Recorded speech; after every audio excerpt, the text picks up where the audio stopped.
universities hope that Journeys Toward Justice creates opportunities for students to connect with one another across institutions, creates greater student awareness of a range of social justice issues, and furthers an understanding of particular local and historical instances of universal social justice issues. As a group, the organizers collectively acknowledge that colonialism and oppression are not historic relics, but present today in our society. And as such, we recognize the indigenous peoples and nations who stewarded our lands and waterways across this country. And we honor and respect the enduring relationship that exists between these peoples and nations and this land. The University of Richmond stands on land that was, at the time of British arrival, the territory of the Powhatan people. Within 2 miles from our campus, the fall line of what we now call the James River marks the divide between territories of the Monacan and Powhatan tribes. And we know that many others traveled to and through these lands. So as we gather online today, I'd also like to take a moment to consider the legacy of colonization in our technology systems and society. We benefit today from equipment and connectivity not available to many Indigenous communities, technologies whose carbon footprints contribute to our changing climate and disproportionately affect Indigenous peoples worldwide. Before I introduce our speakers, I want to do 2 things. First, quickly some housekeeping. I encourage you throughout our program to ask questions using the Q&A feature on your Zoom toolbar. Also, we have enabled closed captioning for this event. Please be aware that the transcription may contain errors. You can toggle this feature on or off by clicking the live captions button and selecting show or hide subtitles. This event is based on values of mutual respect among our panelists, presenters, and audience. We reserve the right to remove any audience member whose behavior counters this expectation. Finally, we are recording this event, which will be posted on the Journeys Toward Justice website. And second, I want to offer some very brief context for our discussion, recognizing that our topic tonight, Richmond's Monument Avenue, may be completely new to those of you joining us from across the country. The Lee Monument was unveiled on Monument Avenue. There it is. On Thursday, May 29th, 1890, 25 years after the end of the Civil War. Our local papers reported on the event. The Richmond Dispatch's headlines read, "A great holiday, cheers of joy, a beautiful parade." Meanwhile, John Mitchell Jr., editor of the Richmond Planet, an African-American newspaper founded by 13 formerly enslaved men in 1882, wrote, "These emblems of the lost cause were carried with an enthusiasm that astounded many. The South may revere the memory of its chieftains. It takes the wrong steps in so doing and proceeds to go too far in every similar celebration. It serves to retard its progress in the country and forges heavier chains with which to be bound." After Lee, 4 other Confederate monuments were installed. Jeb Stuart in 1907, Jefferson Davis in 1907, Stonewall Jackson in 1919, and Matthew Fontaine Maury in 1929. It wasn't until 1995 that another monument was approved and then installed on Monument Avenue. But at the ceremony for the Arthur Ashe Monument, Confederate flags were raised. Finally, I want to acknowledge that at this moment at the University of Richmond, questions about the emblems we carry cut especially close. Within the past month, our university released an extraordinary set of reports undertaken by one of our guests tonight that revealed the intimate links between our institution, enslavement, and white supremacy. Our Board of Trustees has released its decision not to rename buildings named after key figures in this history. As we speak tonight, Students, staff, and faculty across our campus are answering a call from UR's Black Student Coalition to disaffiliate from the university beginning later this week. We are, indeed, on a journey towards justice. And now I'm truly honored to introduce our speakers, Dr. Lauranett Lee and Brian Palmer. Lauranett Lee is a public historian specializing in teaching, advocating, and collaborating with diverse community and academic audiences. She is a graduate of Mundelein College at Loyola University, received her master's degree in American history from Virginia State University and her PhD in American history from the University of Virginia. From 2001 to 2016, she served as the curator of African American history at the Virginia Museum of History and Culture. She served on the City of Richmond's Monument Avenue Commission and recently co-authored reports on the Weston Burying Ground, Robert Ryland, and Douglas Southall Freeman for the University of Richmond. She is a visiting lecturer at the University of Richmond. And we will also be joined tonight by Brian Palmer, a Peabody Award-winning journalist who served as a CNN correspondent and was Beijing bureau chief for US News and World Report until going freelance in 2002. His photographs have appeared in the New York Times, BuzzFeed, and Narratively, and his writing has been published in Smithsonian Magazine, the New York Times, and The Nation. His documentary, Full Disclosure, grew out of 3 media embeds in Iraq with US Marines. He is currently working on a new documentary, Make the Ground Talk, with his wife, Erin Holloway Palmer, that evokes life in a historic Black community that was uprooted during World War II to build a naval base, now a top secret US military installation. Another long-term project, photography of Virginia's neglected African American cemeteries, grew out of the documentary. He is a visiting assistant professor of journalism at the University of Richmond. Thank you so much for being here with us. Dr. Lee? Thank you, Sylvia, and to all of my colleagues, my students, and all the guests here this evening. We appreciate your presence as we journey toward justice. As we think about where we are in this historic moment, we do need to look back and consider how we got here. And this month, March, is Women's History Month. And as I was preparing for this evening's program, a poem by Maya Angelou came to me. I'll just recite one stanza. You may write me down in history with your bitter, twisted lies. You may trod me in the very dirt, but still, like dust, I rise.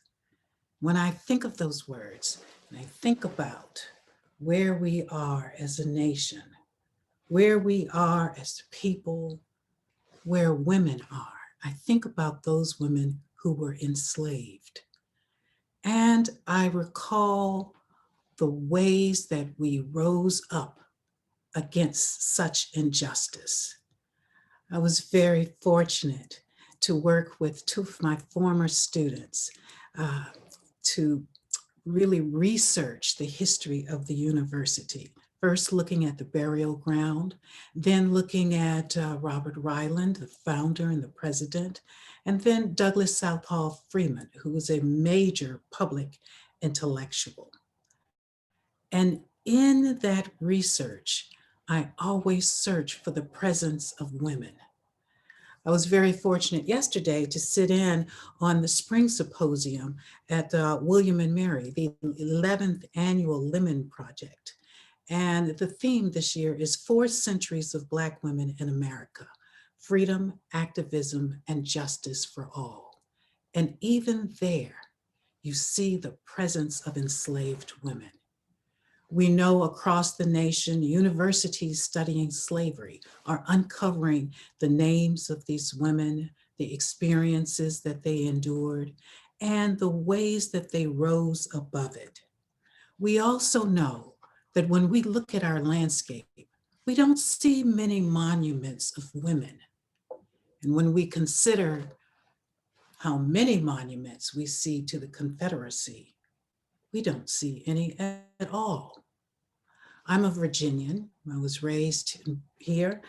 And in the fourth grade, when we studied Virginia history, I was the only Black person in a class of white students. And when we got to the chapter about slavery, I realized that that was how people saw my history. Up until then, I loved history, but I realized history did not love me. I went on to study history after I moved away from home. And it was in moving away that I began to really appreciate history. I lived in Chicago and Atlanta. And when I came back and decided to go into graduate school, I studied American history, then went on to the University of Virginia and studied the 19th century South.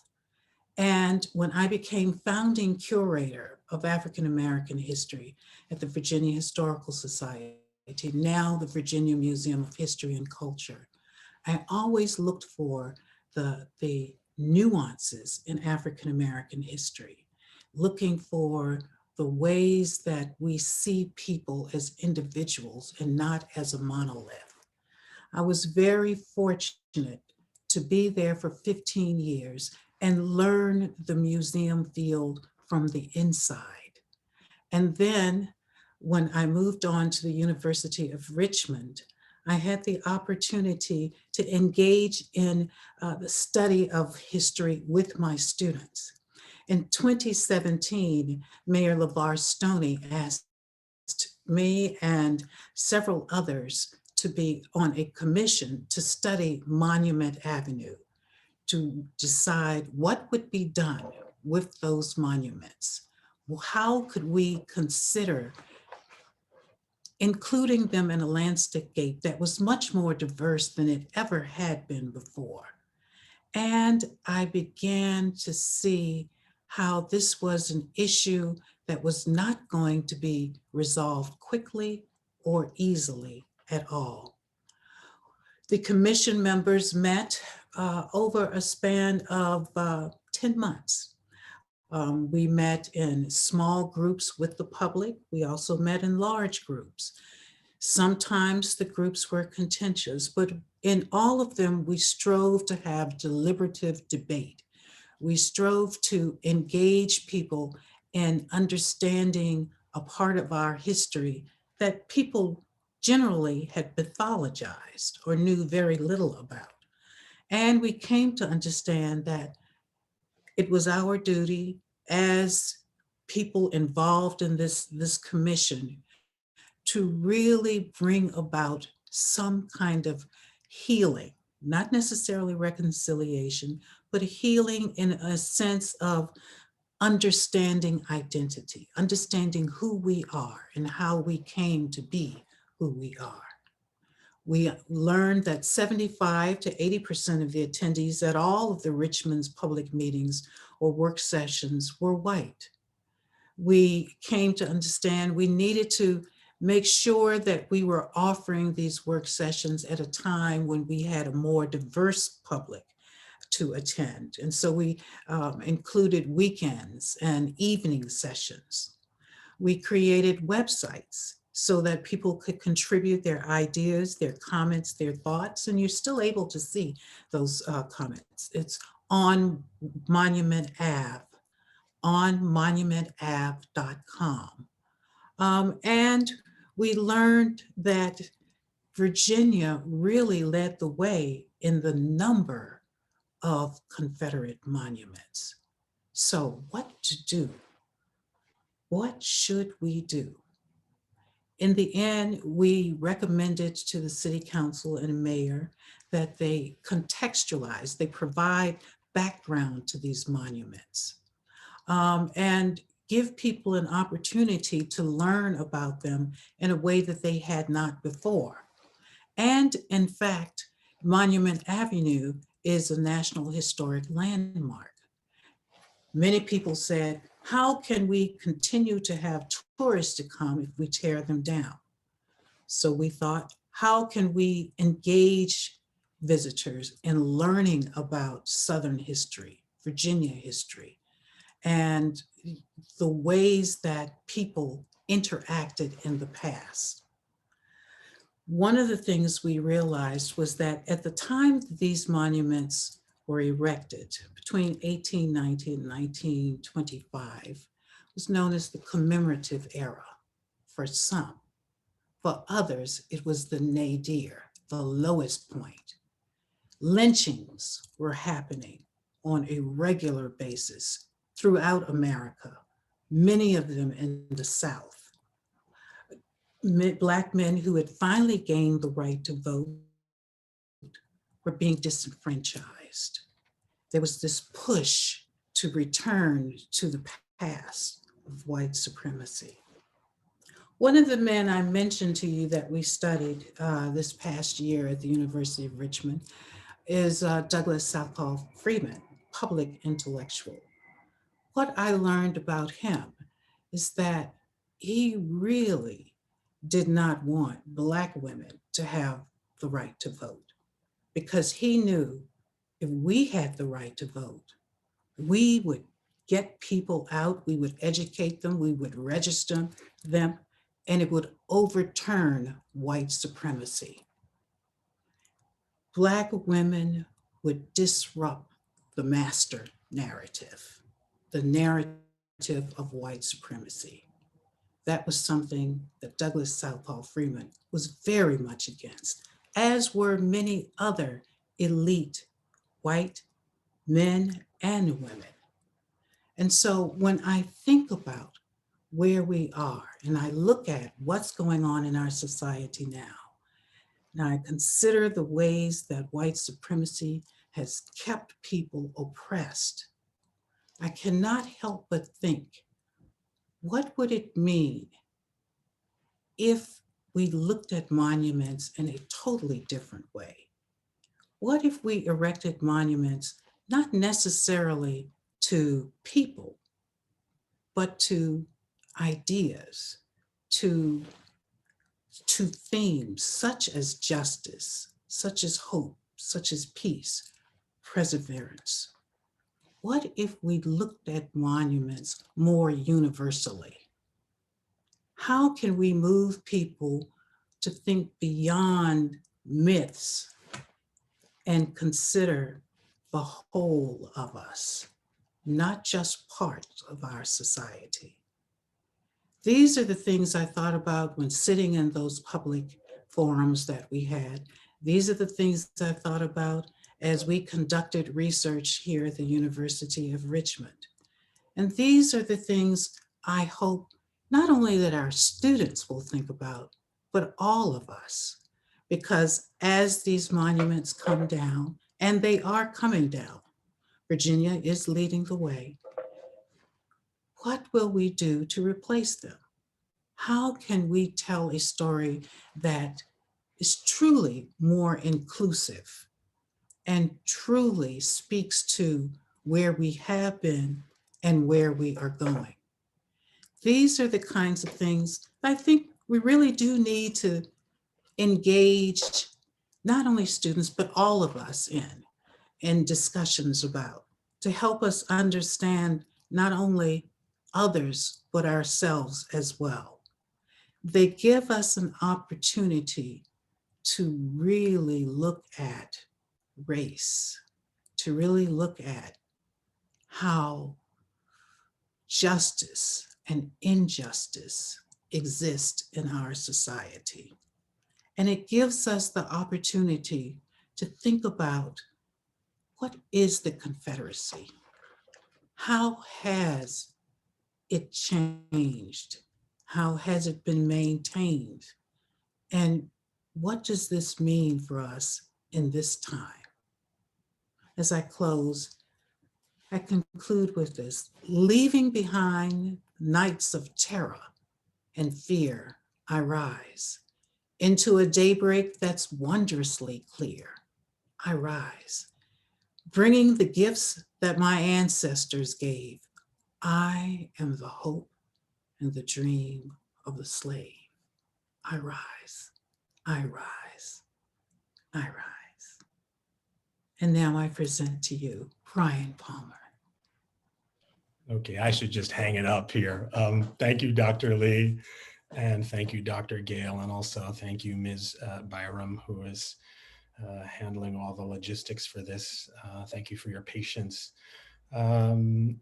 I really appreciate the historical background that both of you gave, so I can kind of leap right into my experiences on the ground here in Richmond and other places in the South at monuments and at other sites.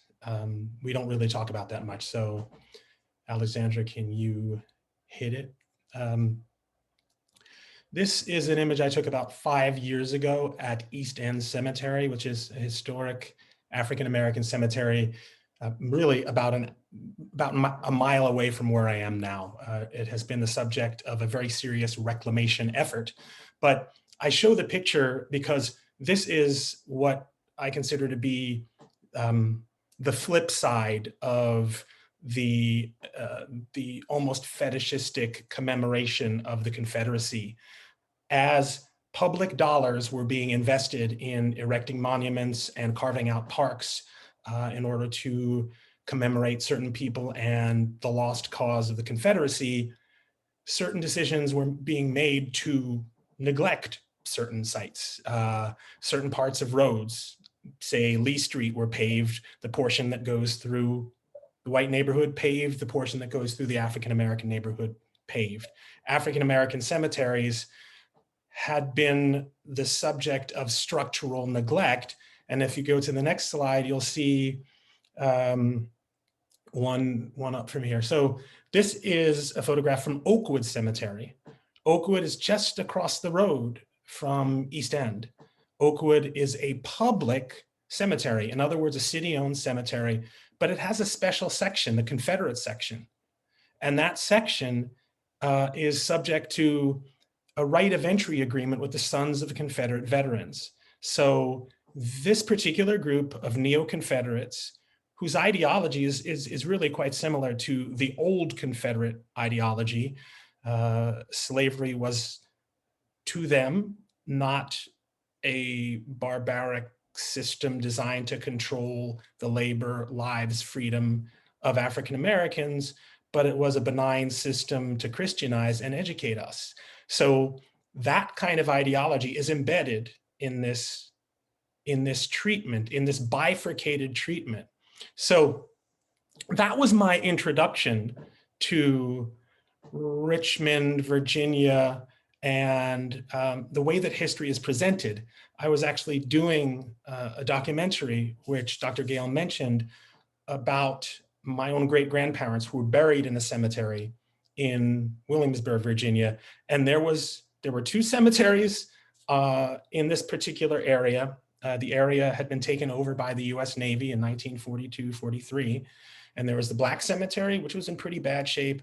And then there was the White Cemetery. The white community was a minority, and they had the nice cemetery, which had been maintained. So the values reflected in our landscape were kind of arresting for someone who'd come down from Brooklyn, New York. Next slide, please. So this is the Robert E. Lee Monument. We saw the Lee Monument in 1890 as it was erected and celebrated. There was Confederate reunion on that day with tens of thousands of Confederate individuals. Dr. Gale read to us from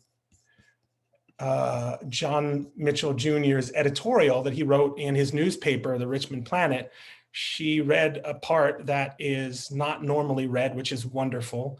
I'm going to read the part that a lot of us Richmonders know, but for those of you outside of Richmond, this is an African-American who was born property, John Mitchell Jr., editor of the Richmond Planet, also served on Richmond Common Council. So when this monument was dedicated, he was actually serving in Richmond government. He said, quote, "This glorification of states' rights doctrine, the right of secession, and the honoring of men who represented that cause fosters in the Republic the spirit of rebellion and will ultimately result in the handing down to generations unborn a legacy of treason and blood." So this was a newspaper editor, Black newspaper editor, who had risked lynching countless times in order to among other things, report on lynching, but also to take a stand against public funding for monuments that essentially negated his power, his humanity. And I think we should think about that. So the day that I took this picture in 2018, the night before, it had been tagged with graffiti. Before the sunset, that graffiti was gone. Next slide, please. So that just gives you the sense of the power of and the importance of maintaining the inviolability of these monuments and the myth that they're represented. So this is actually a photograph that I shot also in 2018, but this is in Biloxi, Mississippi at Beauvoir, the Jefferson Davis Home and Presidential Library. These are public school students who were brought to this place, also run by the Sons of Confederate Veterans in Mississippi, and purposely immersed in an ideology that contradicts and that contravenes their own parents, grandparents, ancestors' experience. You see white kids, black kids, Asian kids. This isn't just anti-black, this is anti-empirical. The idea that you're telling young people, you're telling them that the Confederacy was something different than what it actually was. This is a place where the executive director said that, well, we don't have the whipping post here because Jefferson Davis lived here during the post-Civil War period. But what they do is they basically whitewash all of the things about the Confederacy that made it the Confederacy. Next slide, please. So this was all pre-George Floyd, right? Pre-George Floyd, the Confederate myth was sort of sacrosanct here in Richmond and in other places. George Floyd changed everything. George Floyd got white, black, Asian, queer, trans, straight, cis, this, that, everybody out onto the streets. And Richmond city government responded in kind with a massive, massive police force. So this is this, I believe this is the second night of unrest here in the city. I followed this demonstration from the very beginning. This is Broad Street. This is our main drag through the city. And what I saw the entire time I was there was a peaceful demonstration that was certainly civilly disobedient. You had people in the streets, but I saw something else. Can you go to the next slide, Alexandra? I saw protest, and I've covered protest for 30 years, so I understand how protests can go out of control. But what I saw here was a profound mismatch between the kids, mostly kids, and the officers with, yes, the guy on the left has his less than lethal pepper spray, but that's a lethal weapon there. If you look in the magazine, those are real bullets. So the response to genuine dissent was actually kind of astounding. And yet, if you go to the next slide, people mobilized in a very, very different spirit. So I am standing, I clambered up to the Lee Monument. So I am on top of the base, looking out onto thousands of people during a rally this is a George Floyd rally. This is a Bring Richmonders Together rally. But if you kind of peer closely, you'll kind of notice something. You got this is like black, this is white, this is multi-generational. The Women's March here in Richmond turned out a great number of people, pretty much in these same spaces, but it wasn't like this. This is a very, very different, and for me, I've only been in Richmond since 2014, but we can talk to Dr. Lee and ask anybody, have you seen any gathering like this? So multiracial, so powerful, so multi-generational. This was the students, this was the young people organizing this. And then, you had the politicians who came up and did their thing, but this was fundamentally people, regular people. Can you go to the next slide, Alexandra? So I followed young people pretty much wherever they went. I don't know if anyone followed in journalist and in photographer circles where we interact with activists. There was a real conversation going on over the summer about showing people's faces and whether or not it was good or, sorry, there's something in chat. There were conversations about whether you should show protesters' faces. And there was a lot of heat generated by some individuals who were coming down really, really firmly on one side or the other. No, you have no right to show my face, or of course I have the absolute right and privilege. As someone who's doing this for a very long time and who's also photographed a lot of activism, I recognize that I have to use my judgment as a journalist and as a human. So generally speaking, when I see people breaking the law in a violent way, I document what I see, faces, no faces. I mean, you know, like if I am seeing someone break the law in a violent way, I am not bound to any agreements about maintaining anonymity. But if I do see people doing something different, creative, direct action, then it's up to me in a particular situation to figure out how I want to make pictures of that event. If they're standing in the middle of the street and there's a history of, say in Richmond, bringing people up on federal charges or somewhere else for standing in the middle of the street, then I may exercise some discretion in showing people's faces. That's up to me. That's something we should really talk about, like the line between, you know, where's the journalist and the advocate, that sort of thing. Alexandra, could you go to the next slide? There were a lot of really amazing conversations and moments. So this was supposed to be a press conference held by Mayor Stoney, who you'll see he's far left, blocked by his then police chief. Activists arrived beforehand and made it their event. This to me, this picture to me just signals communication or miscommunication between two worlds. So I'm not quite sure what resulted from this standoff, this confrontation, but it happened, it was important, it was a moment here. These were moments where citizens were trying to help hold their people, their public servants accountable. Next picture, please. As I said, so there was a fair amount of creative, direct action that was nonviolent, and then there are these episodes where people say, grab this particular flag off of the back of someone's truck. I photographed it because it happened. That is what I do. Is photographing supporting something? I'll let you make that decision, but I try to report honestly on what I see, and that's what I did in this instance. This all happened at the base of the Robert E. Lee Monument. Next slide, please. It's just a continuation of this. So next slide, please, Alexandra.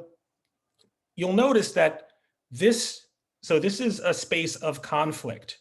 The night after Governor Northam declared that everybody should be out of the square by sunset, a group of about, I would estimate like 900 activists decided they were going to hold the square. They were going to stay in the square. They were going to fight. They were going to keep it, so on and so forth. It didn't exactly work out that way, but there was a definite adversarial, I'm not going to say violent because they were speaking defensively, but if it came to throwing punches and that sort of stuff, I have no doubt that would have happened. But can you go to the next slide? The energy that made Robert E. Lee Circle, Marcus David Peters Circle, renamed by citizens for an African-American man, a young man, a teacher, who was killed by Richmond Police Department officers as he was having a mental health crisis.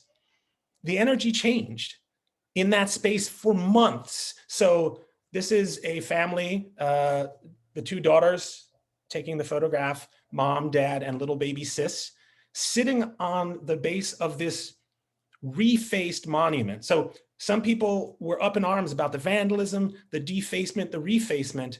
The way that I had to think about this was in the context of history. So if you're looking at the Robert E. Lee Monument in its historical context, how did it get there and what did it represent? Some people say it represents history. Well, history is not the past, right? History is a collection of stories that we tell. And some stories have more power, some stories are dominant, but they're still stories. So that historiography and that ideology created a political power that put those monuments there, in spite of Black lives, which did not necessarily matter at the time, or at least to the white establishment at that time. These were clearly expressions of white supremacy, the ideology of white supremacy, and a particular form of power. These were these sentinels placed there and funded with public money to say, this is our city. And as folks were pointing out, in 1890, this was the beginning of the end, or this was near the end of the experiment with African-American enfranchisement. You had a series of laws, Anderson-McCormick Act in 1884, the Walton Act in 1894, and then the 1902 Constitution, which disenfranchised a total of 90% of African-American men and about half of white men.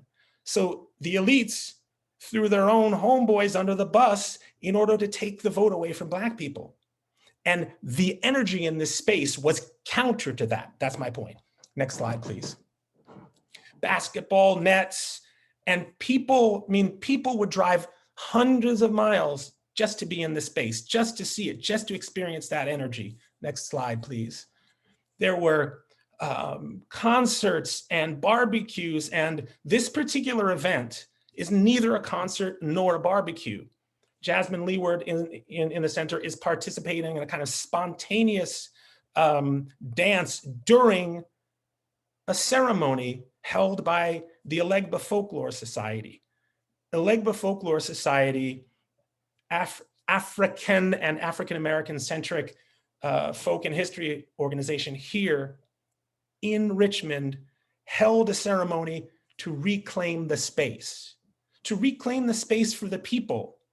And this, to me, of all the pictures that I've taken, I'd put this in the top 3, because it is precisely this energy that people unleashed in this site, in this spot. Next picture, please.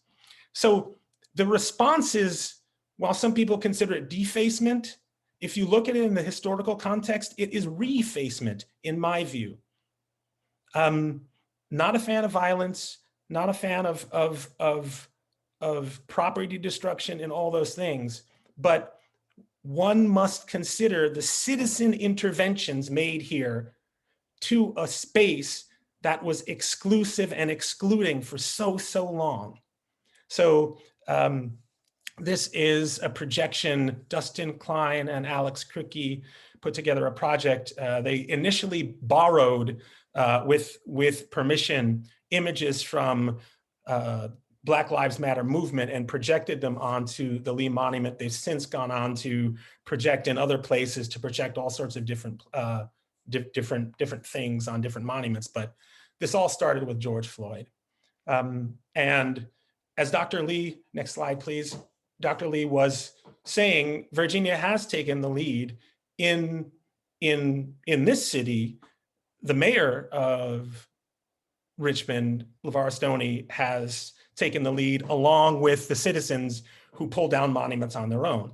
But this was the top of the Confederate Soldiers and Sailors Monument, which was removed by the city of Richmond and contractors under their employ. Next picture. So that liberated space that was Marcus David Peters Circle is no longer. The governor decided to put up fencing around it. No one knows why. We do know what they said was that they were preparing to take the monument down, but that was some weeks ago. For me, it was important to have an officer represented in the image. I knew that as soon as I walked into the street, someone was going to get up and tell me, get out of the street. Traffic was closed, was shut down, but I just knew that, again, this was This is about control. And I wasn't doing anything violent. I looked like a professional, and he was very nice, but he had his orders to move me out of the street. Next picture. So this is just a couple of days ago. There are still some folks who call themselves the BLM occupiers who sit under some tent-like structures. But that movement, I think, has pretty well been neutralized. And that said, I think it would be wrong to assume that the energy is gone. Sort of like Occupy Wall Street, people saw, well, everybody left, so that means, well, the movement must have died. The energy went into different places and to different pursuits. And I think we should keep our eyes peeled for that with these Robert E. Lee, George Floyd protests. My last image is a comparison of East End then and East End now. So the Friends of East End, full disclosure, I'm a founding member, spent a number of years reclaiming the site, volunteer-led effort to clear the site of invasive species and to recover as many of the grave markers that we could, to honor the African-American citizens buried there, the teachers, the doctors, the lawyers, the people who worked in other people's homes, bus drivers, everybody there. There are about an estimated 15,000 people just in these 16 acres alone. Our group has since been tossed out of there, but this is the work that we did because we wanted to, in addition to physically reclaiming the space, to physically reclaim the history that had almost been overwritten by that ideology of white supremacy that we see all over the city of Richmond, all over Virginia, all over the South. Steps, journeys toward justice. There are many ways to do that. And this was one of the ways, and still is one of the ways we're trying to do that. So thank you for your attention.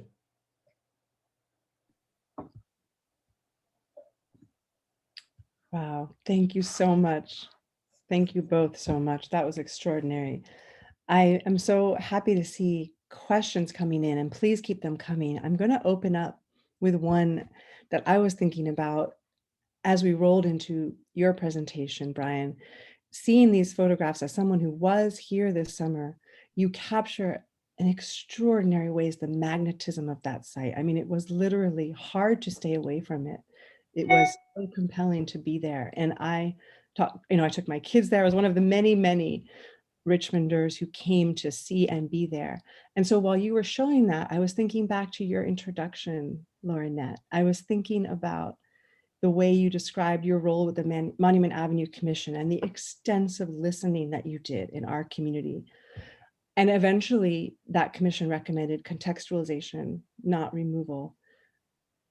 So what was it like for you? Can you open that up to us a little bit as you lived through this summer with all of us? What was it like for you as a historian, as a Richmonder? Thank you, Gail. I'm glad you asked. I tend to be an introvert and push attention away from myself. And so now I'm in a position right now that I have to share some of my feelings. It was surreal in many ways because when you grow up here, you see the monuments and it becomes part of the backdrop. You don't really think about it so much. But when you enter the field of history, you think about all of these kinds of things. And you think about your place in history and in the present as well. And so to be on that Monument Avenue Commission really gave me the opportunity to look at history in a more nuanced way. I went in ambivalent because I know what it feels like to have your history erased. I would not want to do that to anyone. I was very cognizant of that feeling of being dismissed and disrespected. And so I went in with open heart, open ears, and wanted to really hear all of the different perspectives. I will say one of the things that we did decide as a commission is to remove the Jefferson Davis monument because he was not a Virginian. His grave site is at Hollywood, and so that was an option to move it there. Since then, all but Robert E. Lee have been removed. But to sit in those public forums and to listen to the variety of, and the range, the breadth and depth of feelings and comments gave me the sense of not only being in a historic moment, but shaping a historic moment. And that was weighty. It's not the kind of thing that you let go of after the public forum is over. You think about it over dinner. You try not to engage too many of your family and friends in those conversations because they don't want to hear all of that all the time. And sometimes you end up dreaming about it and having nightmares about it because they move from the background into the foreground of your life, and they take on a larger than life element. And you realize that what you feel, what you think, what you say is being heard by other people.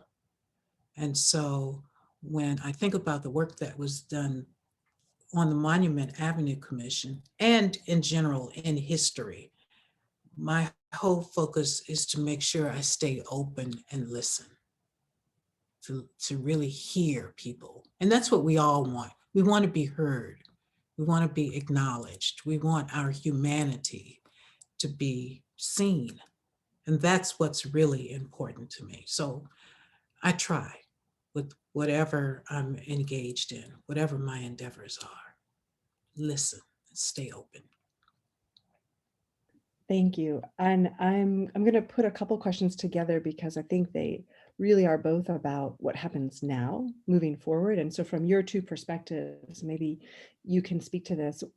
One question asks, going forward, what should Monument Avenue be? A place to honor, reflect, grieve, express, be inspired. And I think it would be great to hear each of your takes on that. But I also want to add this question, which is really about whether there might be plans to conduct public forums. So what should we imagine in your eyes as people who know this space intimately from different perspectives? And also, do you think we'll be invited to imagine in public forums the future of this site? Dr. Lee, you want to hit that? Brian, do you want to hit that? Okay, so what I would say is that I would like to see any manifestation that captured the energy, the power, the connection that I saw and felt this summer. I saw community, and we can put all sorts of adjectives and qualifiers and descriptors on that, but I saw community coming together. So in order for that to live, you need these public discussions. So unilateral decisions to do X or Y are not good. We have a teachable moment to discuss both cemeteries and monuments. We have a moment to have amazing conversations about memorialization. And I don't think unilateral decisions to give 9 million, 11 million there are necessarily the best way to go. Democracy is messy, right? And it's beautiful. It's a messy process that creates wonderful, wonderful things. So I see people asking about what should be moved to the monument, what should be placed there, slavery, reconciliation statue. I don't care, really. That's the end product of public forums, public discussions, changes in curriculum in schools. That's what I wanted to see, like monuments up or down. I want to see the narrative made more truthful. Dr. Lee, you made the point. where are the monuments to women Richmonders, other than Maggie Walker? And there are a couple of other ones I know, there are some new ones, but where is the base of education that says women aren't sprinkles on the Sunday of white male greatness? Black people and indigenous people and Latinx people, we're not sprinkles. We're part of that Sunday, if I can beat the heck out of a tired metaphor. But to say it differently, there are parallel narratives, right? There are parallel narratives of the past, of stories. And the Confederate monuments reach into only one narrative, which I feel is bankrupt and toxic. There are elements of history that would allow us to study the Confederacy, certainly. But the question is, who do you memorialize and honor? And I would say I would love that to be a part of a genuine public discussion beyond what the Monument Commission did. Thank you for that, Brian. And what I would add is when we have these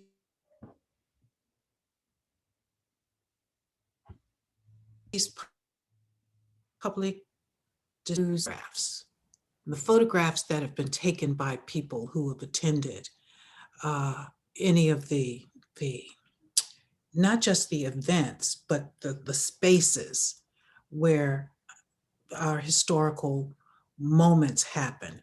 How can we use those photographs? How can we use moments of music and poetry and dance to help people express themselves? How can we use those expressions to shape a new narrative, a new American history, a new Southern history? And we do know that there are changes happening in the curriculum, thank goodness. But how can we move that beyond the curriculum? How can we engage faith communities in helping people see how racism really is at the core of America's being, and what ways we can undertake to dismantle that? How can we, disseminate this information across all forms of gatherings and our institutions of higher learning in particular, especially because so many are grappling with their history now? How can we have these forums so that students and faculty, administrators, board members can come together and have discussions about changing history, the ways that we transition through those changes? How can we really teach what we're supposed to be teaching and not being on opposite sides? Oh, I want to follow that powerful point with a question that someone is asking that I think speaks to the problem of talking without action. So one of our questioners is asking about the gap between, the recommendation that there be context, and we had, design competitions in the city of Richmond held by the Valentine History Museum. And then as citizens in Richmond, there was silence. We didn't know what was coming. And this person is wondering, could some of the trauma of spring, summer 2020, the upheaval, been avoided if there had been more action after the commission's recommendations? I don't know if you can offer us any insight about that process, Dr. Lee, or your perspective on that relationship. Well, one of the really frustrating things is when you're asked to serve, and I serve on boards and commissions, that seems to be a calling for me, and you put forth recommendations and nothing is done. I don't think those who are in positions of authority or power realize we give up our time to serve. And when nothing happens, you feel like you don't feel like you've wasted time, but you feel disrespected because you've not been heard. Nothing is happening. And so I think it's a matter of, if you have energy when you're serving, to really keep pushing those in positions of power to do something. Don't just have a report on the shelf somewhere and say, check it off, is to say, we've done this. What are you going to do now? Make sure that something is done. And people are not going to always agree. My grandmother used to say, teeth and tongue fall out, but they work together better when they work together. You sometimes you bite your tongue, but you got to work together. And so I really feel like we need to engage in deliberative debate and move that debate beyond to action and bring about justice. So I would say to that people power created teach-ins this summer. So individuals, activists had teach-ins in various sites. They were informative, they were wonderful, they would happen before some of the protests. But that people power can only sustain itself for so long. And after that point, I think public servants, our elected officials, may need to look at these challenging times as opportunities as opposed to conflicts to manage away. And I think that's what's been happening. There are conflicts. You just appoint a new police chief and the conflict will go away. You crack down, it'll go away. You'll throw money at someone other than the activists and it'll go away. What if they flipped that on their head and said, let's engage with the people who created that environment at Marcus David Peters Circle? What if we, in the spirit of openness, brought in a range of people and we created these forums? See, that's, I am cynical and I am literate and literal, sorry, not literate. I am literate, but I'm literal and impatient and all of those things. But what I saw at that circle obliterated that. I saw conversations, people, what do we talk about in the institutions of higher learning, communications across difference, teaching across difference. That's what I saw. And I see there's a question here about how we might push this Black narrative out and break into the white medium. That's not how I think about it. Yes, there is a parallel African-American narrative, but it's the narrative of Richmond. In order to create the dominant narrative, you had to remove Black people. Douglas Southall Freeman was part of that process to manage us into particular positions. What if you stopped managing? What if you started embracing? It may mean that you lose some of your certain kinds of your power, but you gain a new power, a new legitimacy with the people. That to me is just tremendously powerful. So, yeah. Yeah, what a perfect invitation. I know we're just beginning, and that's kind of the point. The way that tonight is running, we're going to close our presentation and discussion with our special guests and open discussion rooms, which you can find in the chat. For those of you who want to dig deeper, clearly what you have offered to us is so relevant, not only for those of us at the University of Richmond or in Richmond, Virginia, but for all of us gathered here, thinking about the power we hold as members of our communities to imagine forward, the people power, as you named it. So thank you so much for being here with us. Deeply appreciate this time with you. And thank you to the audience. And I'm sorry to those whose questions weren't answered. Thank you for being here. See you in a discussion room. And I would like to add, before we do say goodbye, that you can fill out a survey about tonight's talk. The link is in the chat. And in our discussion rooms, we'll have students in Dr. Nicole Morantonio's Monumental Change course. We'll be leading a post-event conversation. Follow that link. And of course, we hope to see you at the next Journeys Toward Justice stop. this Friday with a talk focused on border stories hosted by Harvard's Center for Public Service and Engaged Scholarship. Thank you again. Super duper. Thank you so much.